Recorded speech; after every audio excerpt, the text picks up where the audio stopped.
This is more than legacy. This is a source of inspiration, sharing the journey of discovery.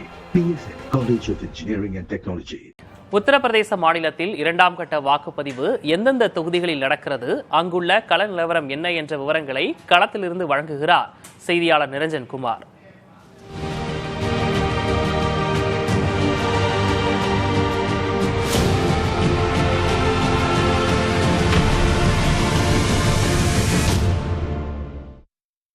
இது உத்தரப்பிரதேசத்துடைய மேற்கு பகுதியில் அமைஞ்சிருக்கக்கூடிய ஒரு தேர்தல் களமா தான் இருக்குது. இந்த களத்தை பொறுத்த வரைக்கும் பாக்பத் தொகுதியில கிட்டத்தட்ட ராஷ்டிரிய லோக்தள் கட்சியுடைய கோட்டை அப்படின்னு சொல்லலாம். அந்த கட்சியை நிறுவன அஜித் சிங் 10 ஆண்டுகளுக்கு மேல அந்த தொகுதியை தன் கைவசம் வச்சிருந்தாரு. அதுக்கப்புறமா இப்போ பாரதிய ஜனதா கட்சி கூட ராஷ்டிரிய லோக்தள் கட்சி கூட்டணி அமைச்சிருக்கிறதுனால இந்த கூட்டணிக்கு சாதகமான தொகுதியா இது இருக்கு. மீரட் தொகுதியை பொறுத்த வரைக்கும் 2009ஆம் ஆண்டுல இருந்தே கைவசம் வச்சிருக்கு பாஜக. இந்த முறை வட மாநிலங்கள்ல ராமாயணம் சீரியல்ல ராமரா நடிச்ச அருண் கோவிலுக்கு வாய்ப்பு வழங்கியிருக்கிறாங்க. ரொம்ப சர்ப்ரைஸான ஒரு அனௌன்ஸ்மெண்டா தான் அது இருந்தது. தங்களது அந்த ராமர் கோவில் சம்பந்தமான அரசியலுடைய நீட்சியா இதை பார்க்கறாங்க இங்க இருக்கக்கூடிய அரசியல் நோக்கர்கள்.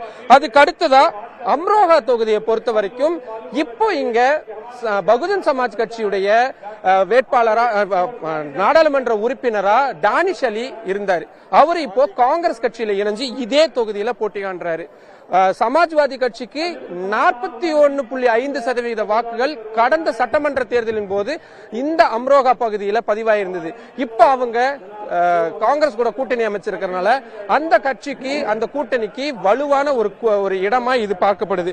அடுத்ததா உத்தரப்பிரதேசத்துடைய பாரதிய ஜனதா கட்சியுடைய கோட்டை அப்படின்னா காசியாபாத். ஏன்னா ராஜ்நாத் சிங் மாதிரியான பல முன்னணி தலைவர்கள் போட்டியிட்டு கைவசம் வச்சிருக்கக்கூடிய அந்த தொகுதியை இந்த முறையும் கைப்பற்றுவாங்க பாஜக அப்படின்னு எதிர்பார்க்கப்படுது. அதுக்கு அடுத்ததா கௌதம் புத் நகரும் கிட்டத்தட்ட பாஜகவுடைய கோட்டை தான். ஏன்னா அந்த நாடாளுமன்ற தொகுதிக்கு உட்பட்ட 6 சட்டமன்ற தொகுதிகளையும் பாஜக தான் வென்றிருக்காங்க அப்படின்றதுல இருந்தே எந்த அளவுக்கு அவங்க வலுவா இருப்பாங்க அப்படின்றத புரிஞ்சுக்க முடியுது.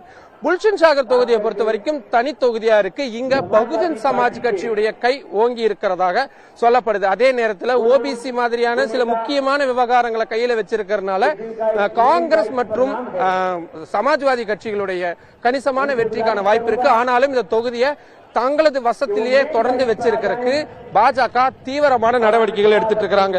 மதுரா தொகுதியை பொறுத்த வரைக்கும் பாஜகவுடைய உத்தரப்பிரதேச மாநில அரசியல் தளத்துக்கான மிக முக்கியமான இடமா இருக்கு. காரணம் ராமர் கோவில் விவகாரம் கிட்டத்தட்ட அந்த நிலம் சார்ந்த விஷயங்கள் எல்லாம் முடிஞ்சிருச்சு. ராமர் கோவில் கட்டப்பட்டாச்சு.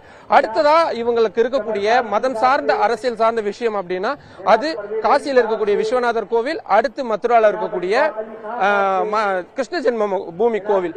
இந்த விஷயத்துல கிருஷ்ண ஜென்மபூமி கோவில் தான் இப்போ நீதிமன்றங்கள்ல மிக விரைவா போயிட்டு இருக்கு. அவங்களுடைய அடுத்த மிக முக்கியமான அரசியல் இலக்கு அப்படின்றது இந்த மதுரா தொகுதியா இருக்கு. அதனால நடிகை ஹேமா மாலினி 3வது முறையாகவும் இந்த தொகுதியில வெற்றி பெறுவதற்கான வாய்ப்பு அதிகமா இருக்கு. எப்படியாவது அந்த வெற்றியை சாத்தியப்படுத்தணும் அப்படின்னு நினைச்சிட்டு இருக்காங்க. சோ இந்த முக்கியமான தொகுதிகளுக்கு நடக்கக்கூடிய இந்த தேர்தலை பொறுத்த வரைக்கும் பாஜகவுக்கு அதிக வாய்ப்பு இருக்கக்கூடிய பகுதியாகவும், அடுத்ததா பகுஜன் சமாஜ் கட்சிக்கும், 3வதா இந்தியா கூட்டணிக்கு வாய்ப்பு இருக்கக்கூடிய பகுதிகளாகவும் நிறைய இருக்கு. ஆனாலும் கூட எதுவும் மாறலாம். களம் அப்படிதான் இருக்கிறதா பார்க்க முடியுது. உத்தரப்பிரதேச மாநிலம் அம்ரோகாவிலிருந்து புதிய தலைமுறைக்காக ஒளிப்பதிவாளர் லோகேஷுடன் Niranjan. This is more than legacy. This is a source of inspiration, sharing the journey of discovery. PSN College of Engineering and Technology.